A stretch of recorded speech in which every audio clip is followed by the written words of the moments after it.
Okay, good morning. Good morning. I think we're ready to get started. Morning, Matt. Good morning. So we are ready to get started.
Okay, we are now ready to get started, and good morning. Thank you to those of you that are here bright and early. For us, it's good news. It's at 7:30, not 7, but thank you for being here. We are going to go ahead and open in prayer and the pledge, and Councilman Haverfield's going to lead us. Thank you for attending this morning. Father, we just lift up our prayers to you this morning, especially lift up Bill Nichols, who suffered a stroke this last weekend. We just pray for his family, pray for him, that if it be your will, for healing in his body. We thank you for the service he's provided the city over so many years and such a wonderful friend to us all. We also lift up this meeting to you, Father, for pray that you will give us guidance and help us to seek your wisdom in all the decisions that are made. Thank you for those that are assembled here this morning and the hearts of service that they have for our community as well. Thank you for our mayor and the council, that you will give us guidance and, again, wisdom in discernment and knowing how to handle these difficult tasks in the days ahead. We love you, Jesus, with all our hearts. In your name we pray. Amen. Amen. I pledge allegiance to the flag of the United States of America and to the republic for which it stands, one nation under God, indivisible, with liberty and justice for all. Thank you, Councilman. Roll call. Rodriguez. Here. Ingula. Here. Bills. Here. Reynolds. Haverfield. Here. Griffin. Here. 5 present, 1 absent. Well, good morning. Matt, thank you for sharing with us this morning. We look forward to hearing the plan that you've put in place, and thank you to our service providers. I tell you what, community doesn't happen without you. Thank you so much for all you do. Matt, let's get going.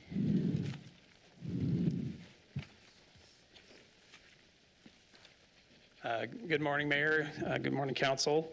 Thank you again for meeting me this early in the morning, but this is our first special council meeting for something like this, so what we thought we would do this morning is have, I think some of them have planned a short 3-minute presentation on this, kind of a summary of the things that they provide, the services they provide. I thought we'd work through those, then my presentation, because at the end of that presentation, it will call for a vote or an action item. So if that will work for you all, we could do that first. Do you want to start by giving us the overview? I can. I think that would be better because it would set it would frame it for us. We could pause it at the point that I would move on to the funded things, and then we could let them do their presentation, then I could continue on through the public service and non-public service allocation. Okay, thank you. Would that be best? Okay.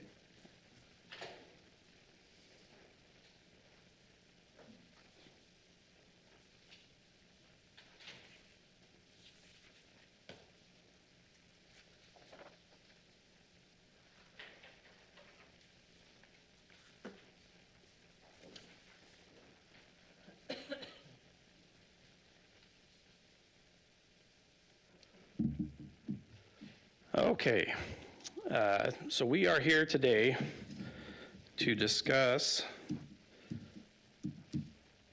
the funding allocation for the CDBG block grant, which is the 2025 program year, which will actually be the 2026 fiscal year for the city of Nampa.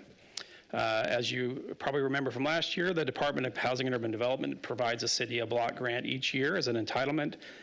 To receive those funds, we're required to do a one-year annual action plan for each year within our 5-year consolidated plan, just telling HUD what we plan to do with the money, and to identify activities that are going to help us meet the needs that were identified in our consolidated plan and the goals that we have set for ourselves in that plan as well. The funding categories that go along with our consolidated plans and our action plans are administration and planning, public service activities, and non-public service activities, kind of generally sort of broadly defined. But this year for our funding sources, so the grant revenue that we'll use to reimburse the expenses that occur under this program, we did receive our funding letter this year, which we were grateful for, of $653,242 that will be available during the 2026 fiscal year. We had carryover funds of $266,602.24 from a prior 2 program years, and then we anticipate again about $5,324 in program income that come from 2 outstanding loans that are being repaid annually.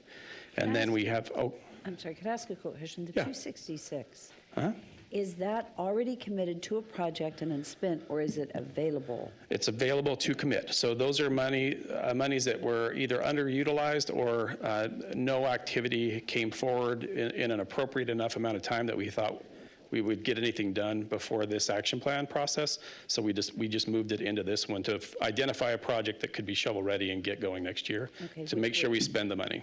And Yeah. it was not a service allocation? No. Public service? No, It no, was no. a project? No, all public services so far this year are on track to fully expend all their funds. So Thank you for this is that. unallocated. Thank you. So again, we had a total of $925,168.82 in grant revenue to use for this action plan. And then our funding categories, again, the two categories that have administrative and public services, both those have caps that the federal government sets. The administration and planning has a 20% cap, so we've set that at $130,648, and that helps cover staff time, operating expenses, and costs for things like planning, which we will start doing in this upcoming year and next year for our next 5-year consolidated plan. And then public service activities is capped at 15%, and we've set that right now at $97,986.30. And then the remainder of those available funds will go to the non-public service activities, which we'll cover here in a moment.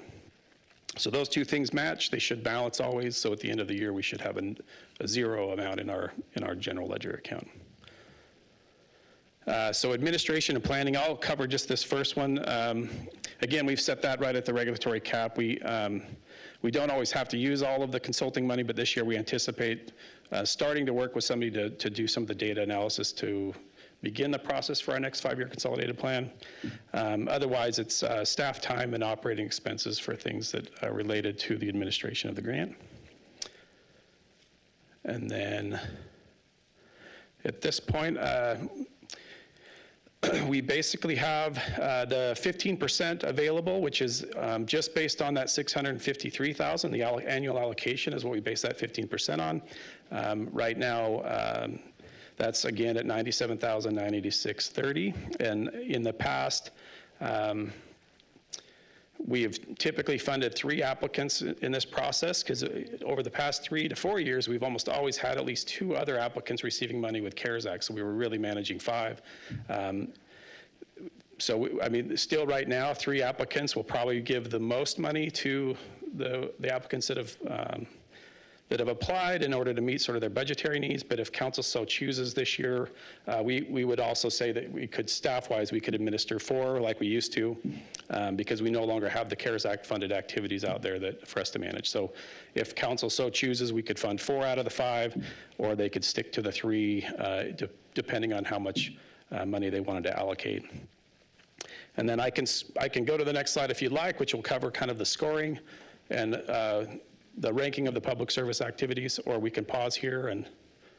I think it would be nice to go over your recommendations on Yep, funding. sure. Who is here today? Yep. Who we're going to be hearing from, what your recommendations are, and then we can hear from the applicants. Perfect.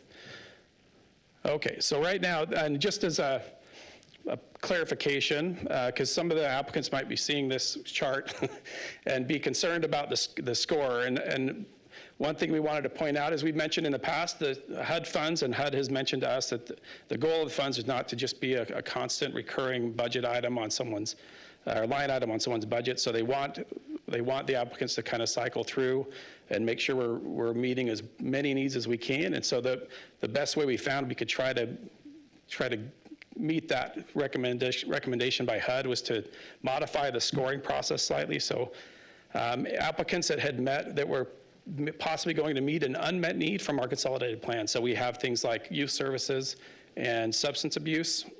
Or those two things were goals in our consolidated plan that we have so far not found a successful applicant for. They would have got a bump in a bonus point for meeting an unmet need. And then anyone that hadn't received money in the prior program year got a little bit of a bump in points as well. And so what you see here is actually all 5 really well-written applications, but without those bump in points, left them all in the mid-70s. But in a normal program year, without that change in scoring, they would have probably been low 90s.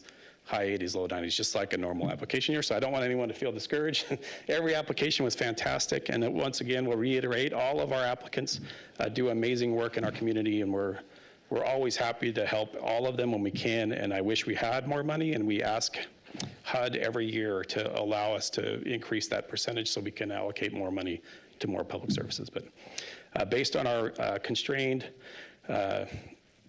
resources, and we've recommended right now just a funding level of the top 3 scoring applicants, which was Jesse Tree, Salvation Army, and Catch.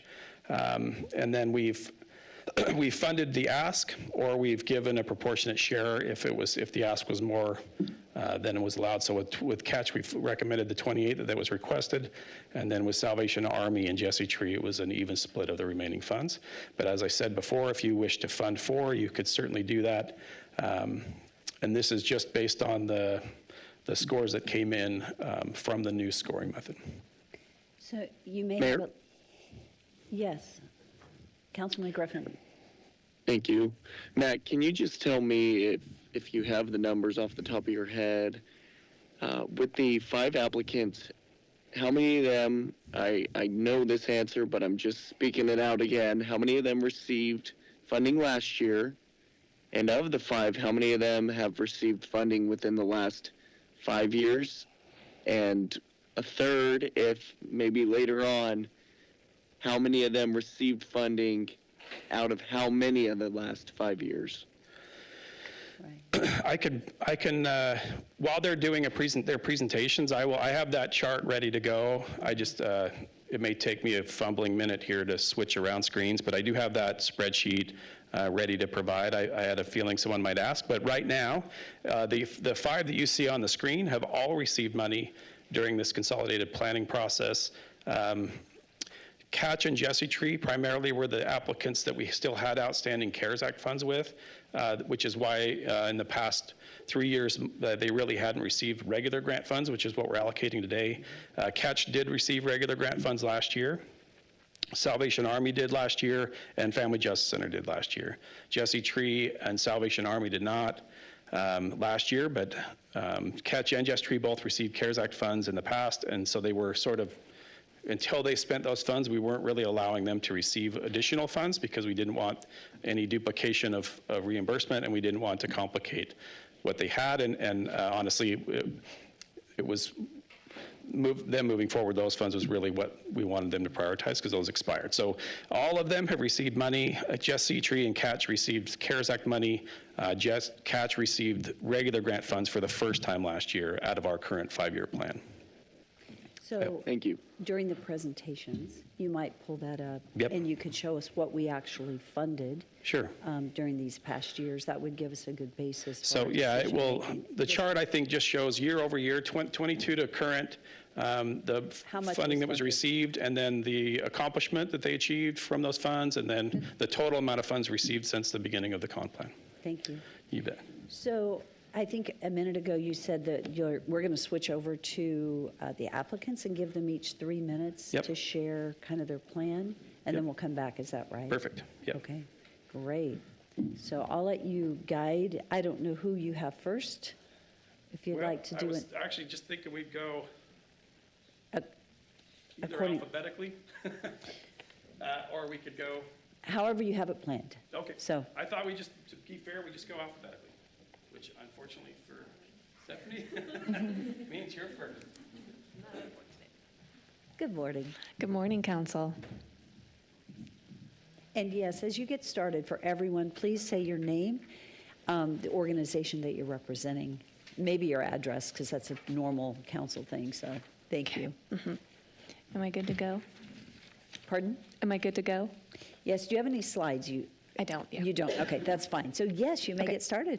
Good morning, Council. My name is Stephanie Day. I'm with Catch, and our address here is 1003 7th Street South in Nampa. And my personal address, do you need that? Okay, perfect. Thank you so much for having me here this morning. Just a high-level 3-minute presentation about what we do.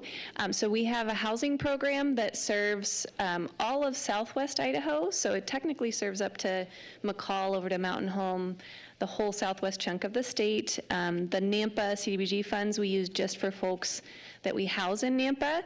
And I would say, even though we serve that whole southwest chunk of the state, 95% of the clients that we serve tend to be from Nampa, and a lot of them move to Nampa. So we have a housing program for families with kids, so there has to be a child in the household under the age of 18 that are experiencing literal homelessness, so they're living in a shelter, a vehicle, abandoned building, like a place not meant for human habitation, or they're actively fleeing domestic violence. And so what we do is when they come up on the wait list, and there's about 100 families on the wait list right now, we will connect with them and help them get into housing first, which is a lot harder than it used to be these days with the housing vacancy rates and the cost of rents. But we'll help them look for housing. We help with application fees, first month's rent deposit. And then once they're housed, we give them a couple months to kind of stabilize in housing, like get your kids familiar with their school, figure out where food pantries are, like all your local resources.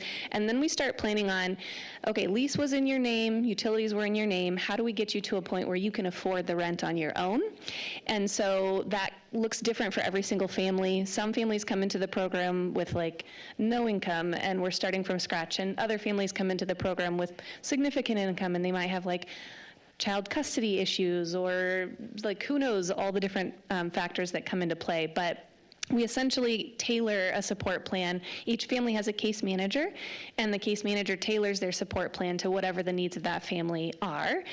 Some of those things can include childcare, medical needs, employment needs, counseling needs, different things like that. We did just this last year. Somehow we got money from Jeff Bezos. I don't know how he heard about us, but to launch a pilot program. So we were having a hard time connecting folks to behavioral health services, and we were recognizing a huge need for that. So we did hire an in-house therapist and behavioral health case manager to help with behavioral health needs, which has been really great. So once the family gets to a point where they can afford their rent on their own, we just stop paying their rent and they graduate out of the program. And we do tend to stay in contact for like 2 or 3 months after we finish paying rent, just to make sure they're really stable. And then at that point, they hopefully get to move on and forget that this ever happened, if that is possible. So that's high level how that program works. Thank you very much. Thank you. Council, do you have questions? Mayor, I do. Stephanie, thank you, by the way. Out of that, if we were to fund the full 28,000, you said there's 100 on that list. Is that 100 in Nampa or 100 total in the Southwest? That's 100 total in Southwest Idaho. So if we were to fund the full 28,000, how many families roughly do you feel? And I know everything's specific, but roughly how many families do you think you can serve with that? So it's a little complicated because with CDBG funds, you can only pay 3 months of rent for one family. So it would probably be about 6 families that we use CDBG funds for their rent. And then the case management component is generally going to be around 16 that they get case management from the case manager. Do you know about how many of the 100 are on the list for Nampa specific? I don't, but I could find that out if you guys would like to know that. That would just be great. It would just, Yeah. yeah. Thank you so much. You're welcome. Are there any other Mayor Kling? questions? Mayor Yes, sir. Kling, Yes. excuse me. Stephanie, could you tell me the minute that these folks enroll in Catch, what's your success rate to go all the way through? How many drop off along the way? Yeah, I'm trying to think of last year's stats. I think we were at 77% success rate last year. I will say, like, prior to COVID, we had always been in the 80s, and the last couple of years, it's been a little bit tougher. So we had a 77% success rate last year with graduation. We only had one family drop out of the program, a mid-program. And part of the reason we incorporated that behavioral health component was to try to address some of the things we were seeing were causing folks to be unsuccessful. So we're really hoping by adding that component that will help families stabilize a little bit better long-term. But about 77% last year. That's a pretty good rate. That's impressive. Thank you. You're welcome. Are there any other questions? No. And then just a clarification, the funds, the CDBG funds from the city of Nampa can only be spent in Nampa, correct? Yes. Right, and so it will be dedicated to the, Yes. The Yep. team in Nampa. All the families that we built to this grant and the case management is all to families housed in Nampa. thank you. Okay, thank you so much. Thank you so much. Appreciate it. And we can hit this at the very end. Let's go ahead and let everybody speak, and then when we're done, we'll show this at the end and go back to it. Okay, so who's next? Jesse Tree. Is okay. Were they notified? Yes. For sure, okay, Yeah, I spoke with Evan. okay, okay. So after Jesse Tree is Family Justice Center. Good morning. Good morning. My name is Jeannie Gerwig, and I'm representing the Nampa Family Justice Center. We are located at 1305 3rd Street South. The center provides services to victims of domestic violence and abuse. All services are free of charge. Center advocates and case managers assist victims and connect them to on-site partners and community resources. We are requesting $30,000 in CDBG funding to support the Safe and Sustainable Housing for Victims of Domestic Violence and Abuse program. CDBG funding will be used to support a portion of the case manager housing specialist's salary and benefits. The housing specialist is knowledgeable about local housing programs and community resources and assists victims fleeing abuse find safe housing. One example of the center's success in providing housing services can be seen in the following story. The client, a survivor of domestic violence, was living in an RV with her children and had been for a few years. The RV was getting to a point where it was no longer livable. She worked a full-time job but couldn't afford rent on an apartment or a home. The housing specialist worked extensively with her on budgeting, meal planning, and ways to save money, and also finding housing that fit her situation and her budget. The housing specialist referred her to a local foundation, a housing navigator, and a housing authority, and assisted her with the paperwork required for the different programs. The foundation pledged the deposit and first month's rent when she found a place. The housing authority approved her application, and a few months later, she and her children were moving into an apartment. The client credits the help from the housing specialist and her connections to community resources and knowledge of housing programs. Domestic violence is often an immediate cause to homelessness and housing instability. Approximately 33% of Idahoans become homeless due to a domestic violence or a family breakup. Victims are facing even more challenges and barriers to finding affordable housing and being able to leave their abuser, as the city of Nampa has experienced rising rents and home prices. The Nampa Family Justice Center housing specialist plays a crucial role in helping victims find safe housing options. Program goals and objectives include assisting approximately 275 victims with budget, planning, job searches, and researching housing options. We plan on helping at least 6 victims every quarter secure housing. The housing specialist would maintain working relationships with local property management companies, shelters, and local housing programs, and would continue to search out housing resources in the community. It is estimated that 69% of victims that we would serve would be considered to be low and moderate income. Thank you all for this funding opportunity, and thank you for your time today. Thank you very much. Council, do you have any questions? Mayor, if we end up not funding because it's not recommended, I'm just trying to flip back to my notes from when they came and presented. Will you guys still be able to fund those positions based off the grants that you have, or are you relying on CBDG funds to fund that? We have an upcoming Idaho Council on Domestic Violence program that we would be applying to fund this position or a portion of it. The problem that we have is the ICDVVA, the Idaho Council on Domestic Violence, is we anticipate in the next couple of years that we're going to reduce by a third their support that they're able to give us. Thank you. Thank you. Mayor Kling, Yes. and maybe this is for Matt, but the amount that the Family Justice Center is receiving statewide and with all the grants they put in, it's a little bit confusing as to where and what is being used, how it's being used, and how it's being funded. So I'm thinking that the 30,000, we're using that for the same thing as the shelter. So the Salvation Army shelter, I should say. So are we double dipping here, or, I mean, are we compounding issues here by giving out to fundraising? Councilman Rodriguez, this is Matt Jameson. I don't, right now they're not duplicative. As far as HUD would be concerned, one would be is exclusively a,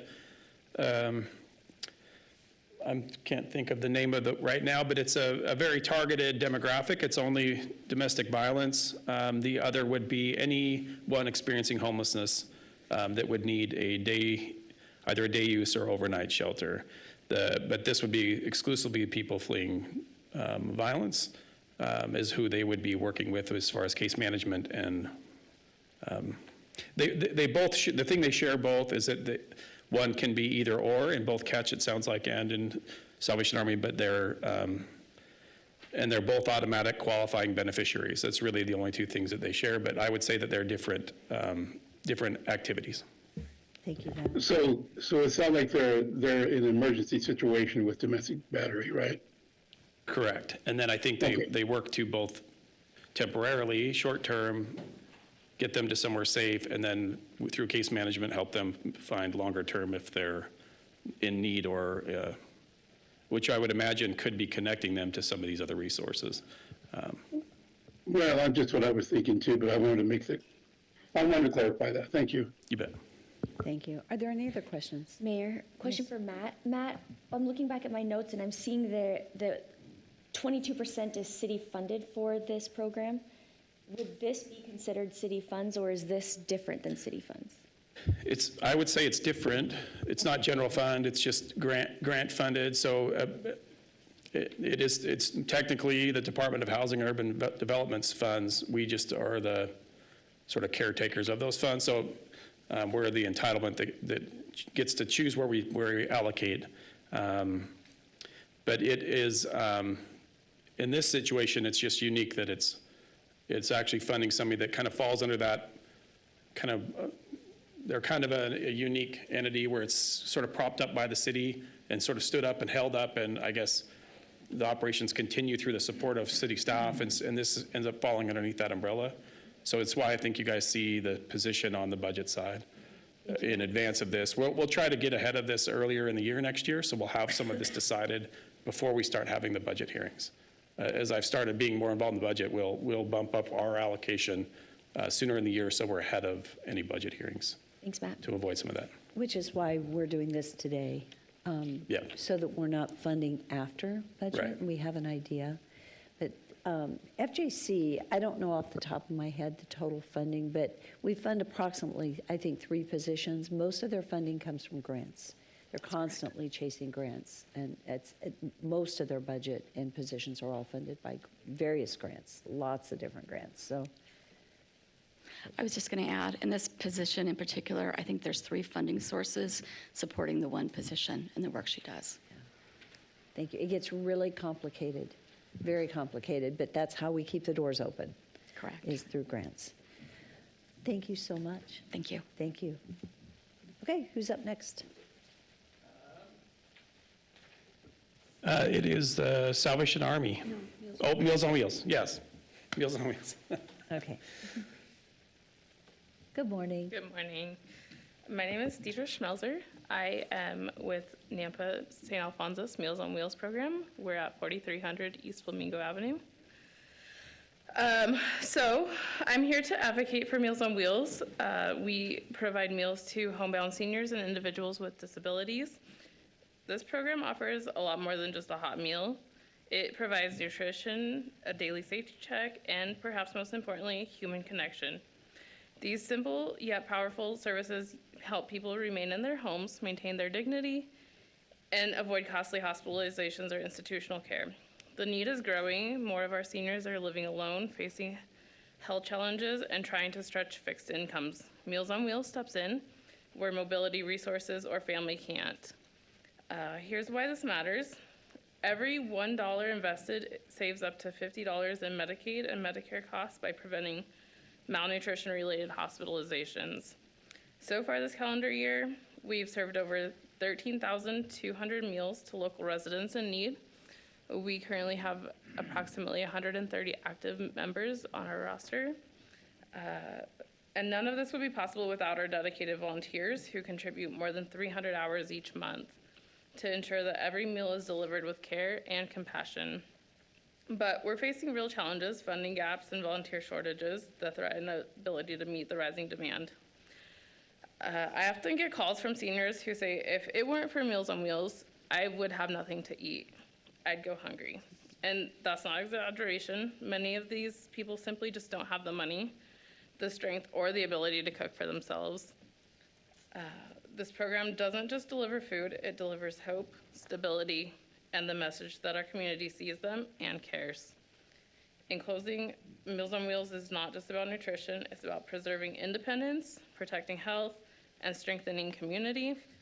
We are grateful for your continued support and to ensure that we can keep delivering these values one meal at a time. Thank you. Thank you. Council, do you have any questions?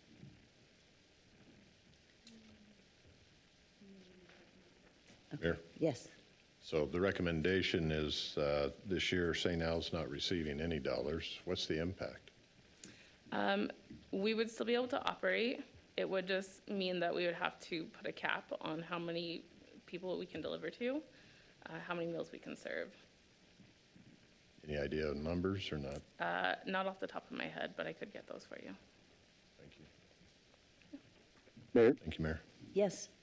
Thank you. Is that Victor, or is that Councilman Rodriguez or Griffin? Griffin for sure said 1, but I don't know if Rodriguez beat me to it. Okay, go ahead. No, I'm quiet on this one. Go ahead. Okay. Yes, Councilman Griffin. Did you And I have a, apologize. Yes, I do. I didn't catch your name, but as you know that we are now districted out. We represent districts. I say it all the time. I'll continue to say it. I have Goldcrest, Silvercrest, the 55-plus trailer park living community. It's something Pine. I don't know the full name off the top of my head early this morning. How many of these locations are you delivering meals to? Is this a significant part of your population, or where do you see the most impact that you're having within the city? Yes, we deliver to most all of those places. I believe just in Silvercrest alone, we have about, I think it's 5 to 8 clients. So it does take a good bit of our clientele in those less than adequate areas. There's a lot of apartments in our program. Like the lower income apartments, there are several people that are still within their homes, but they are, on the less than desirable end of living. So if you were to go to their home, it definitely would put a damper on your heart. Thank you. Thank you. Mayor Quinn, Yes. yesterday, the Council on Aging had a meeting with VRT, and it appears that they're not able, because of lack of drivers, to deliver seniors to the senior center for lunch. So we're trying to figure out an alternative for transportation, and that's going to be difficult because Metro does not have the funding, nor do they have the drivers. They have the buses, but not drivers. So we're leaning on Meals on Wheels to feed our seniors that can't or don't drive and can't make it to the senior center. So I'm going to be very supportive and maybe push harder on this one until we find a solution to get our seniors to the senior center. So thank you, Meals on Wheels. I'll be in touch with you. Thank you. Mayor, Yes. do you know how many you visit a day in Nampa? And is it one visit or is it multiple? We have the capabilities of delivering 3 times a week. We deliver Monday, Wednesday, and Friday. And it's around 120 each time. 120 each day or week? Each day. 120 day. And that's So- in Nampa proper? In Nampa, yes. Thank you. So it's one meal a day, Yes. three times a week, Monday, Wednesday, Friday. Yes, so we deliver 1 hot meal and 1 frozen meal because we don't have those capabilities at the moment to deliver 1 hot meal each day. So we do make sure that they're covered for the whole week. So Monday, Wednesday, they get 1 hot meal, 1 frozen meal, and then those that are eligible receive 1 hot meal and 2 frozen meals for the weekend on Friday. That's wonderful. Yeah. That's great. Thank you. Yeah, you're Thank you welcome. for that. Are there any other questions? Mayor, Yes. I apologize one more time, and I think reading the room, you know which direction I'm going to be going for this, but I just want to ask again. I asked the previous year and asking again this year, how many of our seniors depend on your services for their meals altogether? We have about 130 active members on our roster. Some of them skip a day just because they don't have the space in their refrigerator, or that's their appointment days. But it's around 130 total at the moment.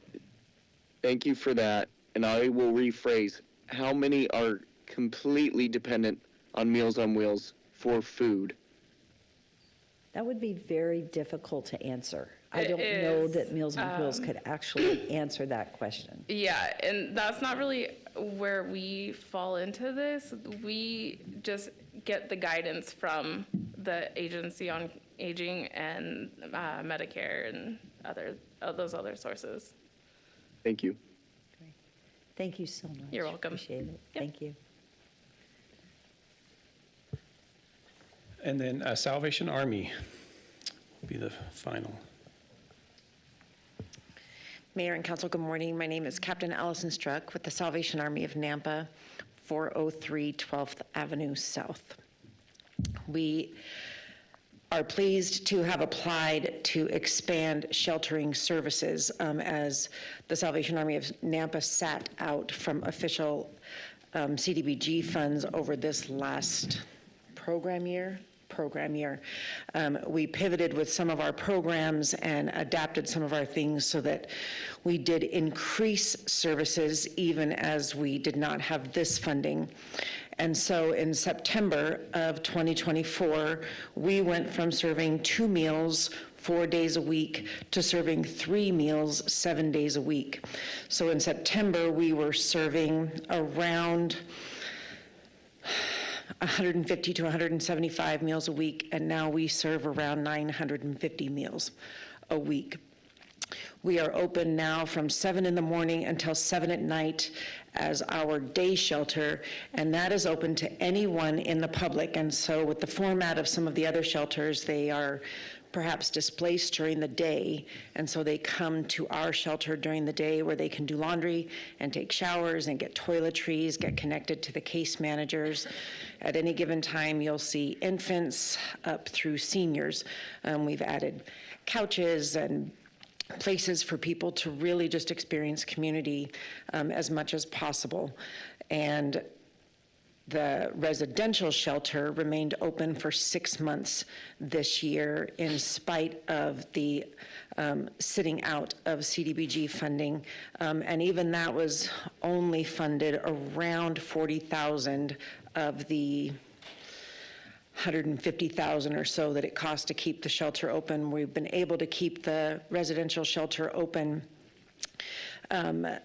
through the end of the school year so that kids are not displaced from school before the end of the school year. So the CDBG funding this year will be to expand sheltering services. We are really looking at our budget to see if it's possible to keep the day shelter open 24 hours a day, at least during the coldest months of the year. It was great to expand from 3:30 in the afternoon until 7, but it was very, very hard on some of those very cold nights to put people back out onto the street. People need a place to congregate that is safe, that should not be emergency rooms or the police station or bridges. And so that's what we're really trying to do, is to expand our sheltering services with the CDBG money this year.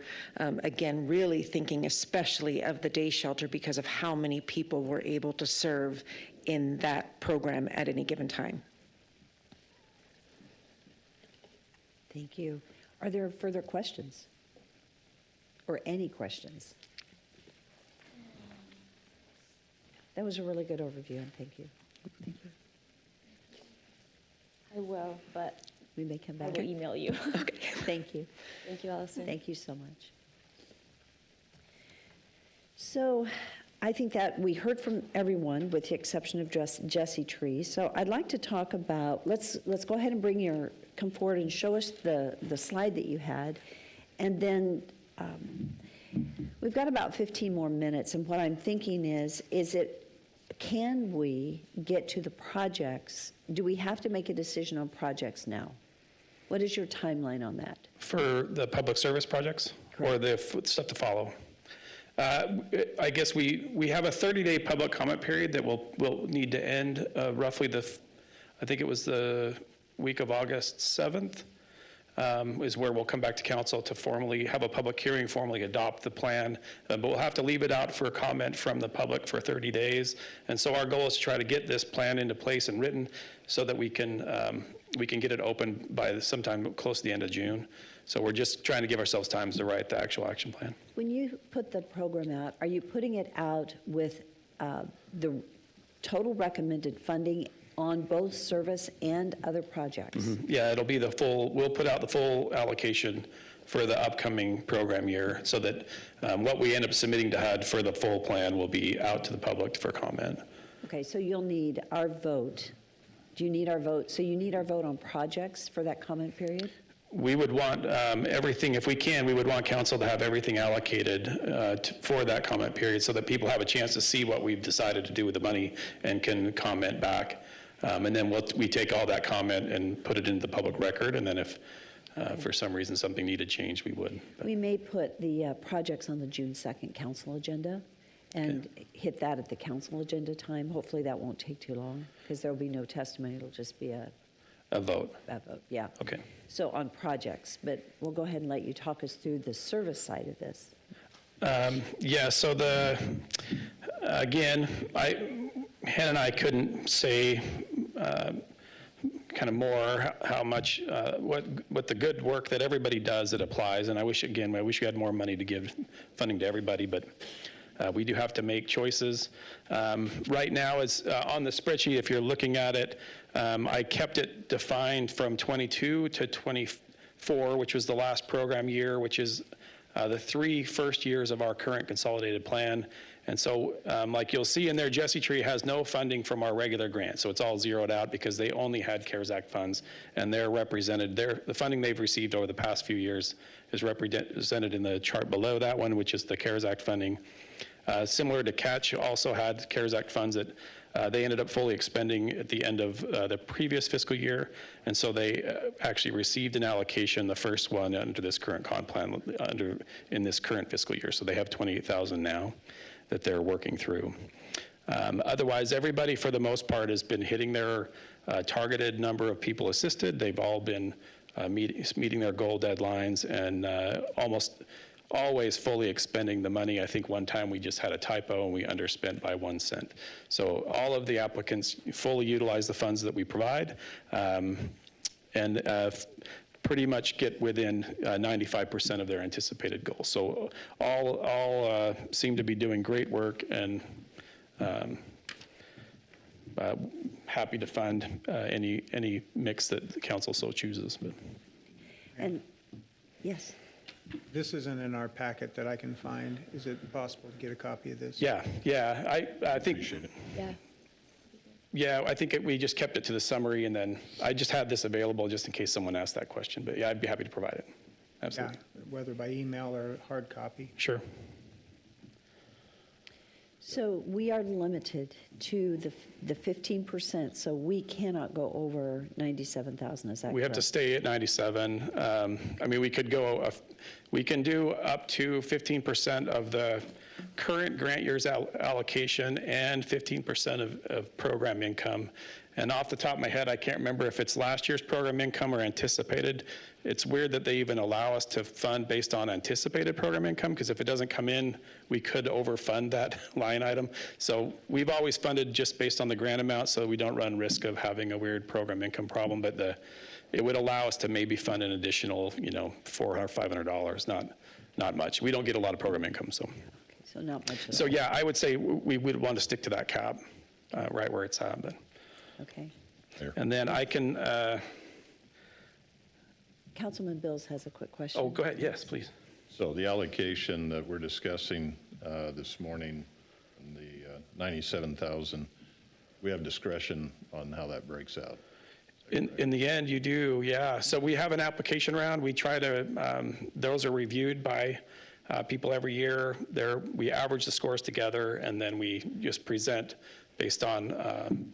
It's your recommendation is what you've presented.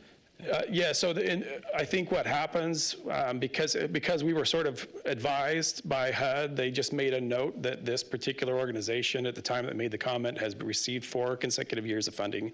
They're like, our best practice would be to try to cycle some new organizations through. So our best attempt to do that was through the scoring review, because they all write really good applications. So you end up with the same 5 applying. We typically see the same 3 to 4 at the top. So by changing the scoring slightly, it actually has achieved what we hoped, which is it's brought people to the front that didn't get money last year, and it would have absolutely brought the one that didn't finish their application, it would have brought them on top of everybody, because they would have got another bonus 10 points for meeting a need in our comp plan that no one has met yet.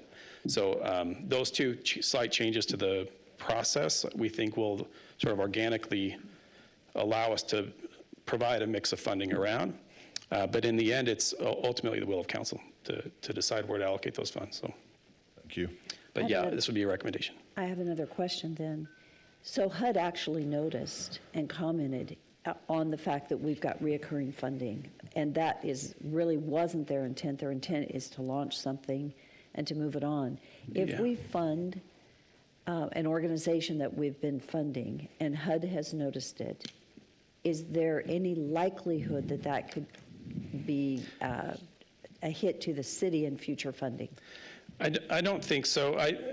The way they allocate money is on a formula, and the formula is really tied to like rates of homelessness, age of housing stock, things that, again, if we're doing a good job and our homeless numbers are decreasing, which they're already undercounted, so I don't think I would ever say that would be happening. But we would probably see our funding change because of that. It's mostly it changes because there's level funding and more entitlements coming on that take their share of the funds available. So we just lose a little every year because of that, So but what not about our because of that. What about our audits?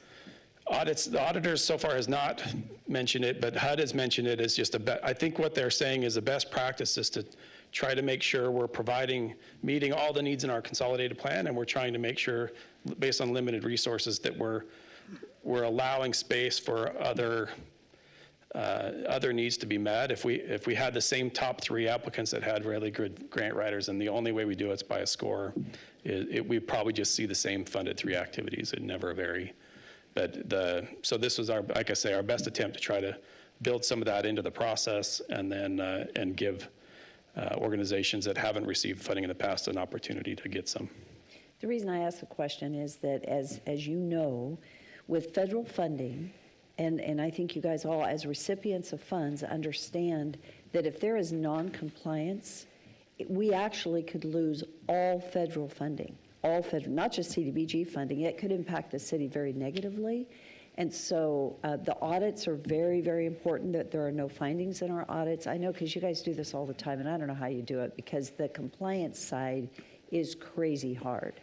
I just want to make sure we protect the city and that we don't get into a situation where we could have a finding or something that comes forward because we didn't follow the recommendations. What they might have is I don't know that it would be a regulatory finding, but it would be something that they would highlight as an area of concern.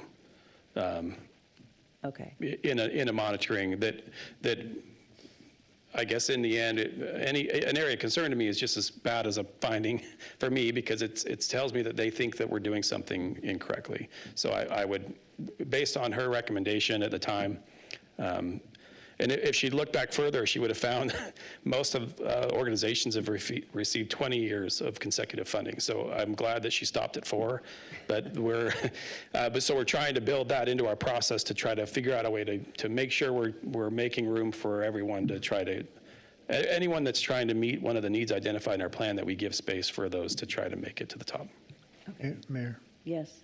So, Matt, maybe you've already answered this question, but the public services activities, the 15% limitation is of the fiscal year 26, 653. Did you already state that the rollover is not, there is no public service monies available in that amount? Not in that amount. Because we're capped, we always use the calculation they have us do is based on just that 653 amount that they allocate each year. So it's a percentage of that allocation by definition, with also the addition of 15% of any program income. So we could add in 15% of $5,300.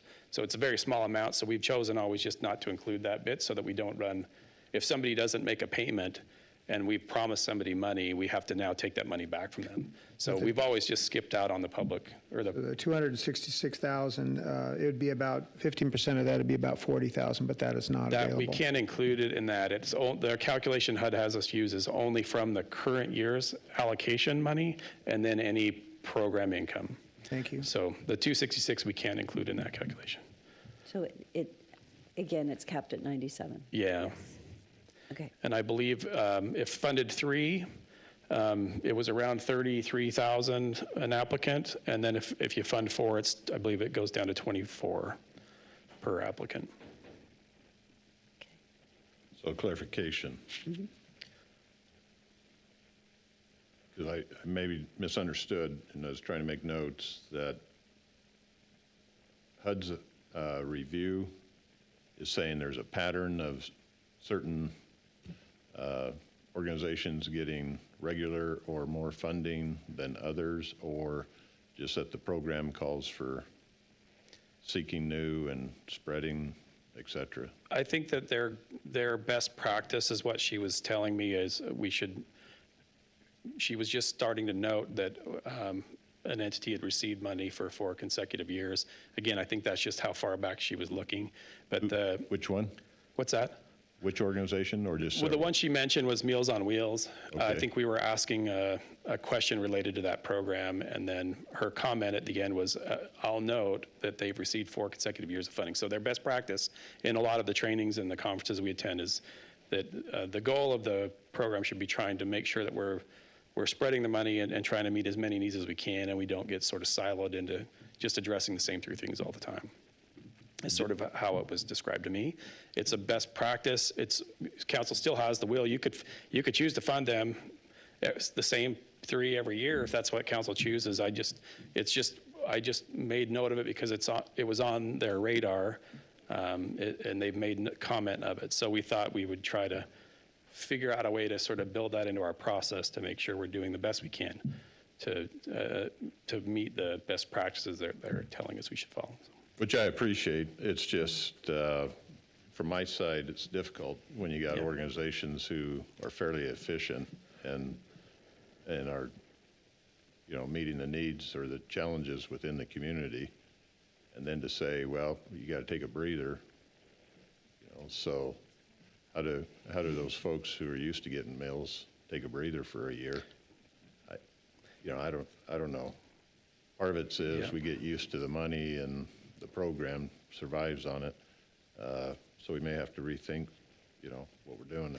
And that's one of the reasons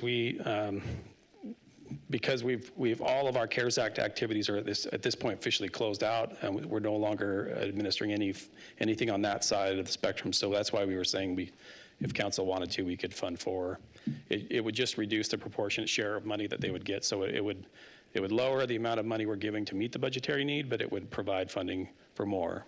And the other reason we suggested that is that there's been a lot of uncertainty in grants available this year through the current budgeting process. So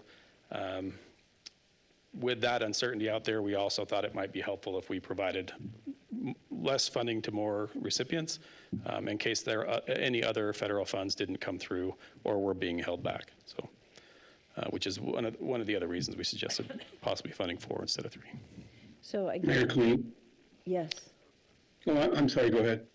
I was just going to say, if we funded 4, as you just said, it would be 24,000 something for 4.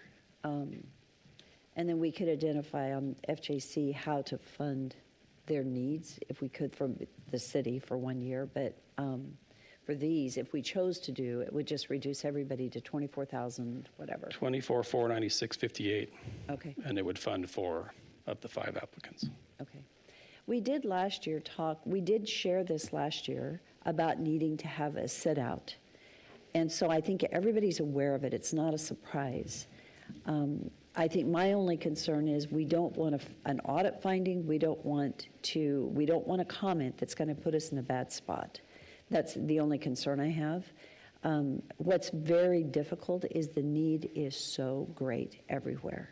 When you think about the individuals that every single one of you guys are serving individuals that have tremendous need. It's such important work.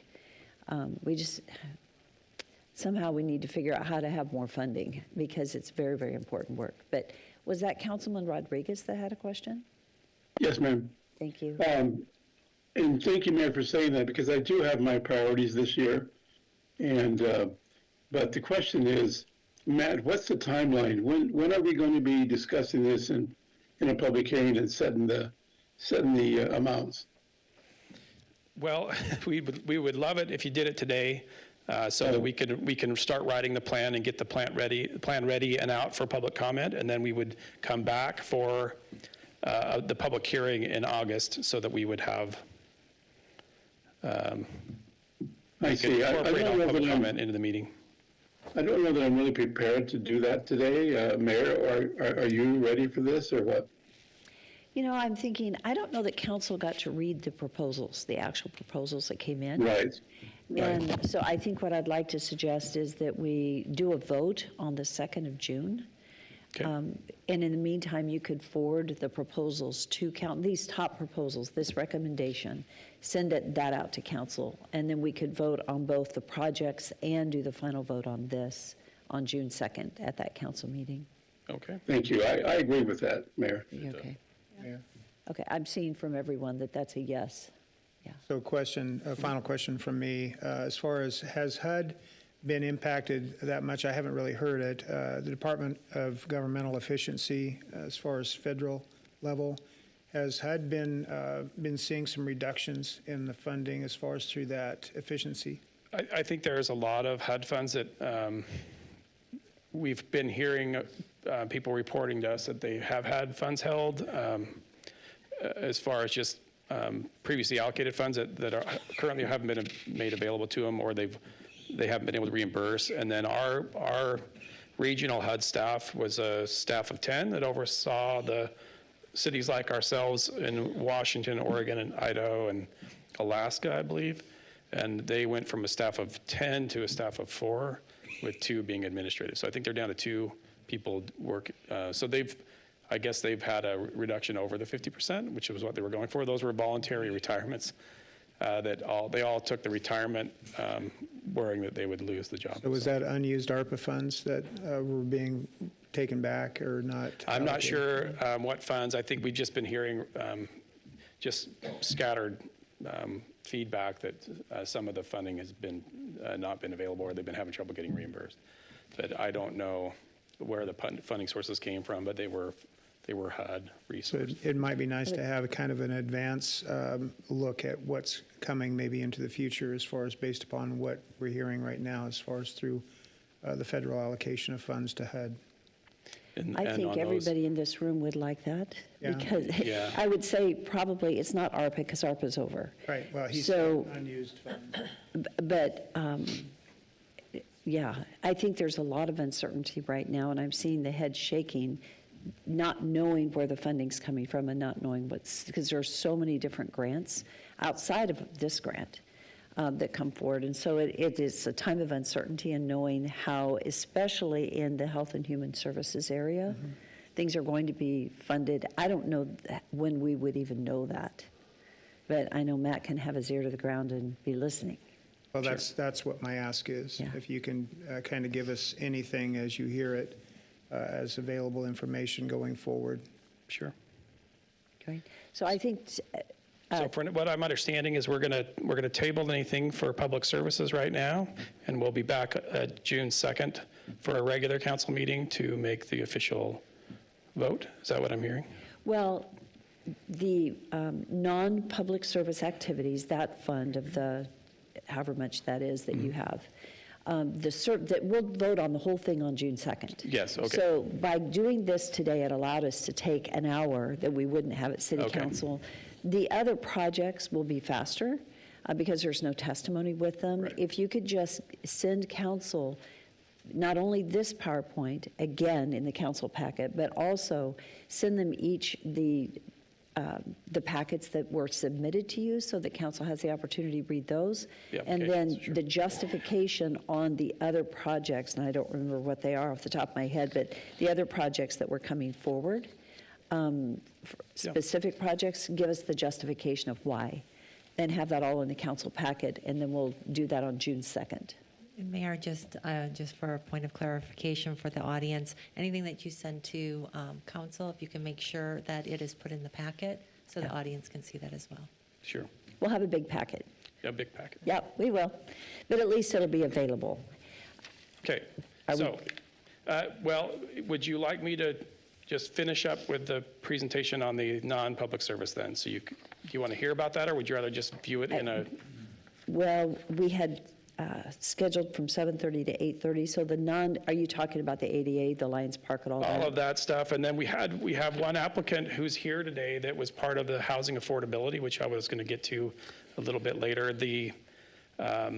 We typically, like you guys know, we put a little bit of money into just a generic bucket of housing affordability to be a city match for things like LIHTC tax credits that is meant for affordable housing development. We did have one applicant come in that has a project that Are they they here? have applied for. Yes, it's the housing company, and they have a project in North Nampa that's for a senior living facility, not a living facility, but a housing development that'll have, I believe it was 30 units, but she did have a presentation prepared. So Is that a 3-minute one, too? I believe so, yeah. That'd be great. Yes, let's go ahead and do that. That way you don't have to come back. Thank you. Mayor, while she's getting set up, I do have a couple questions for Salvation Army. Allison, if that's okay, really fast. So you said your goal was to have the overnight, or the overnight for those cold months. Both programs, we want the residential Kids First residential shelter to be open at least for the 6 coldest months Okay, 6 of the months. year, at And least. that And fund- then also have the public day shelter open overnight for the 6 coldest months of the year, so both. Perfect. That's what the Salvation Army is working toward, both with grant and foundation and private donor funding. Okay, and then that 34,009 that was recommended, would that achieve that goal for you? Yes. That's if all of the remaining grant funding and foundation funding falls into place the way that it should. That would help us extend those overnight.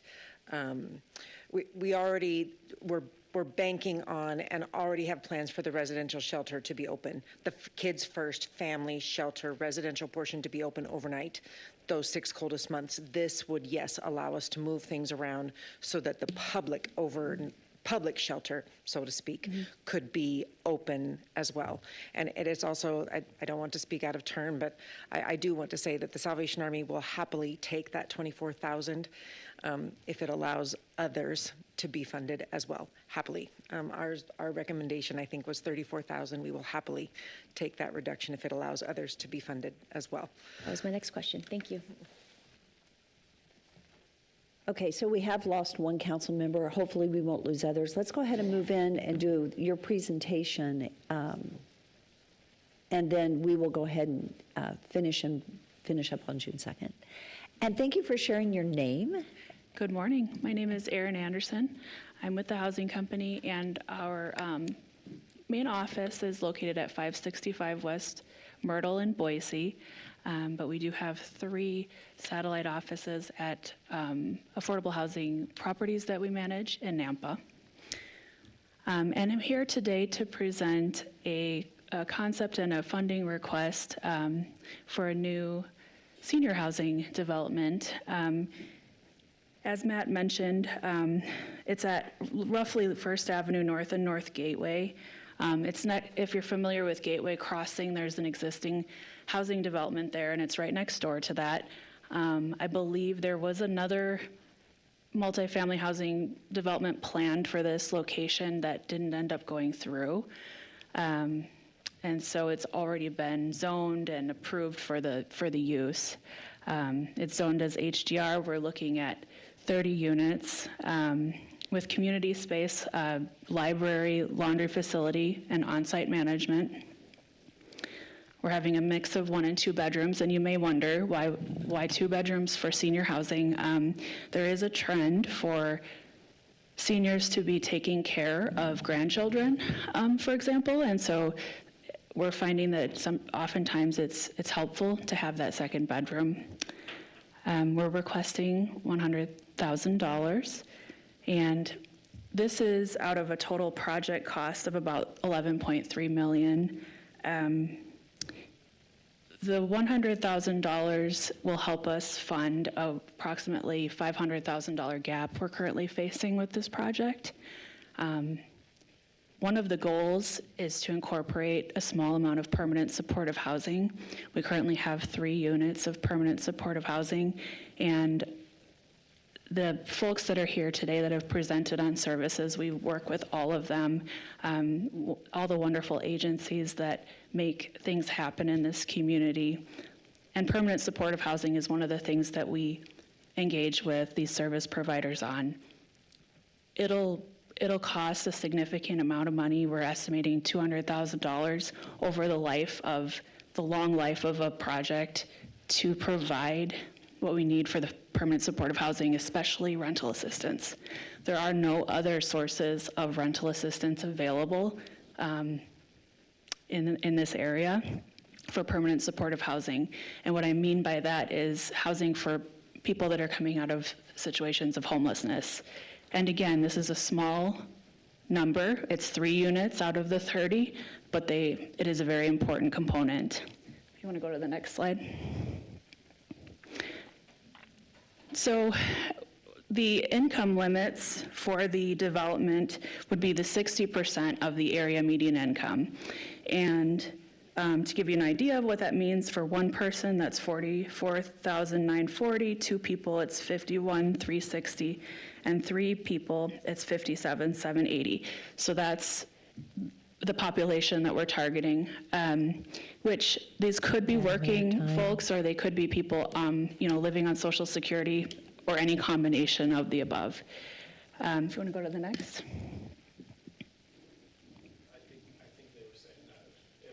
It is. Oh, But okay. Go ahead and just, I don't know many more slides you have. We can get to questions if you'd like. What? Thank you. How many more slides do you have? Just a couple. Okay, But- go ahead and just real quickly wrap. Yep. Just one more So minute. some of the community benefits that this will offer is increase in property tax revenue, boosting local spending, job creation, reduction in social services costs by providing affordable housing and community revitalization. I'll take questions after that. Well, thank you for showing the location. So Yes. this is actually where? It is at First So and we've Gateway. I'm got- trying to think where that is. North Gateway, and then we have on the other side is North Side Boulevard on the west side, and then North Gateway is on the east side, and then First Avenue North is kind of running diagonally. I can't point at things on here, but First Avenue North is running diagonally from there, and next door is the existing, on this map, you can see the Gateway Crossing affordable housing development that was created a number of years ago. I don't know if it's 10, 15 years old, it's a little bit older. But the site that we're looking at is just to the north of that, and it's about 1.5 acres. Thank you. Thank you for that. Council, do you have any questions at this time? Nope. Thank you. Oh, okay. And then let's make sure this is in the packet so that it'll be in the packet to review later. Thank you so much. Thank you. Thank you. Okay. Well, again, to the group that's here, thank you so much for all you do. You are community for us, right? And you make so much happen. And the work that you do is so incredibly important. So thank you. Recognizing on the CDBG funds, we don't ever want to risk them. That's my greatest fear, is that we do a risk or that we get a finding. And so that's why compliance, listening, we are really good. I mean, it's important, the compliance side. And again, I don't know how you do it, because the federal compliance is a pain. It's very difficult. It is not easy. But I'm very proud of the work that's been done, because we've never had a finding. I don't believe, other than one project not getting done in a timely fashion. And then but anyway, you guys are awesome. Thank you. We will put this on the June 2nd agenda, and then we'll have a decision then to give you time to go ahead and get it posted. So thank you all, and I would stand for a motion to adjourn. So move. All in favor? Aye. Thank you. Thank you, guys.